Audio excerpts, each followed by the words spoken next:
بسم اللہ والصلاۃ والسلام علی رسول اللہ وبعد۔ ایک بھائی پوچھتے ہیں کہ بہت سے لوگ زکوٰۃ ادا نہیں کرتے اور اس سلسلے میں شریعت کی خلاف ورزی کرتے ہیں، کچھ شریعت کے احکام بتائیے تاکہ وہ اپنے مالوں کی زکوٰۃ ادا کر سکیں اور ان کو احساس ہو سکے۔ دیکھیں، زکوٰۃ اسلام کے 5 ارکان میں سے تیسرا رکن ہے، جس کی فرضیت سن 2 ہجری میں عمل میں آئی، اور زکوٰۃ کی اہمیت کا اندازہ آپ اس بات سے لگا سکتے ہیں کہ اللہ تعالیٰ نے قرآن کریم میں 82 جگہ پر زکوٰۃ کا ذکر نماز کے ساتھ کیا ہے، اور مالدار جب زکوٰۃ ادا کرتے ہیں تو اس سے غریبوں کا حق ادا ہوتا ہے، اور جب کسی کا مال نصاب کو پہنچ جائے تو اس کے لیے ضروری ہے کہ سال گزرنے کے بعد اپنے مال کی زکوٰۃ ادا کرے۔ اگر کوئی آدمی اپنے مال کی زکوٰۃ کی ادائیگی میں کوتاہی کرتا ہے تو شریعت کی نظر میں وہ بہت بڑا مجرم ہے۔ یہی وجہ ہے کہ اللہ کے نبی صلی اللہ علیہ وسلم کی وفات کے بعد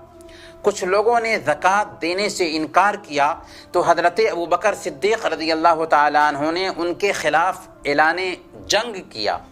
اعلان جنگ کا اعلان کرتے ہوئے کہا تھا کہ واللہ لو منعونی اقالا كانوا يودونها لرسول اللہ صلی اللہ علیہ وسلم لقاتلتهم على منعها، کہ اگر وہ ایک رسی بھی اللہ کے رسول صلی اللہ علیہ وسلم کو دیا کرتے تھے اور ابھی نہیں دیں گے تو میں ان سے قتال کروں گا۔ سورہ توبہ کو اگر آپ پڑھیں گے تو اللہ تعالیٰ نے سورہ توبہ میں بڑی سختی کے ساتھ ایسی وعید بیان کی ہے ان لوگوں کے حق میں جو سونے چاندی کو جمع کر کے رکھتے ہیں اور اس کی زکوٰۃ نہیں دیتے۔ اللہ تعالیٰ نے بیان فرمایا والذین یکنزون الذهب والفضة ولا ينفقونها في سبيل الله فبشرهم بعذاب أليم يوم يحمى عليها في نار جهنم فتكوى بها جباههم وجنوبهم وظهورهم هذا ما كنزتم لأنفسكم فذوقوا ما كنتم تكنزون، کہ جو لوگ اپنے سونا اور چاندی کو جمع کر کے رکھتے ہیں اور اس کی زکوٰۃ نہیں دیتے، کل قیامت کے دن ان کے سونا اور چاندی کی چادر بنائی جائے گی اور ان سے ان کی پیشانی کو اور ان کے پہلوؤں کو اور ان کی پیٹھ کو داغا جائے گا اور کہا جائے گا یہی ہے تیرا خزانہ جسے تم جمع کر کے رکھتے تھے۔ صحیح بخاری کی روایت ہے، اللہ کے نبی صلی اللہ علیہ وسلم نے اس آیت کے ضمن میں بیان فرمایا کہ اللہ تعالیٰ نے جس کسی کو بھی مال سے نوازا پھر اس نے زکوٰۃ نہیں دی، قیامت کے دن اس کے مال کا گنجے سانپ کی شکل میں بنایا جائے گا، یعنی اس کے مال کو گنجے سانپ کی شکل دے دی جائے گی جس کی آنکھوں کے اوپر 2 سیاہ نقطے ہوں گے۔ یہ سانپ اس کے گلے کا بندھن ہوگا، گلے میں بندھ جائے گا اور اس کے جبرے کو پکڑ کر کے کہے گا انا مالک انا کنزک، میں ہوں تیرا مال، میں ہوں تیرا خزانہ۔ کیسی وعید ہے ایسے لوگوں کے لیے جو اپنے مال پر سانپ بن کر بیٹھے ہوئے ہیں اور اس کی زکوٰۃ نہیں دیتے۔ بلکہ صحیح بخاری اور مسلم کی روایت میں حضرت ابو ہریرہ رضی اللہ تعالیٰ عنہ بیان کرتے ہیں کہ اللہ کے نبی صلی اللہ علیہ وسلم نے ارشاد فرمایا اگر کسی کے پاس سونا یا چاندی نصاب کے برابر ہو اور وہ زکوٰۃ ادا نہ کرے تو قیامت کے دن اس سونے اور چاندی سے آگ کی چادر بنائی جائے گی اور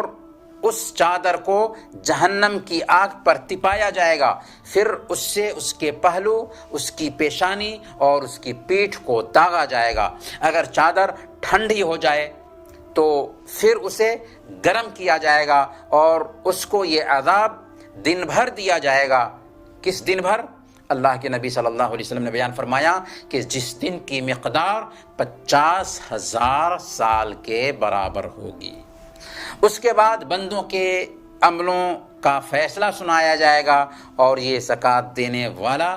یہ زکوٰۃ روک کر رکھنے والا، زکوٰۃ نہ دینے والا یا تو جہنمی ہوگا یا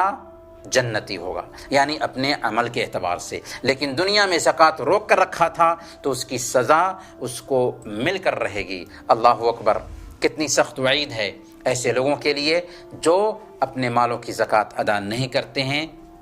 چاہے ان کا مال سونے کی شکل میں ہو، چاہے ان کا مال روپے پیسے کی شکل میں ہو، چاہے ان کا مال چاندی کی شکل میں ہو، چاہے ان کا مال سامان تجارت کی شکل میں ہو، چاہے ان کا مال جانور کی شکل میں ہو، چاہے ان کا مال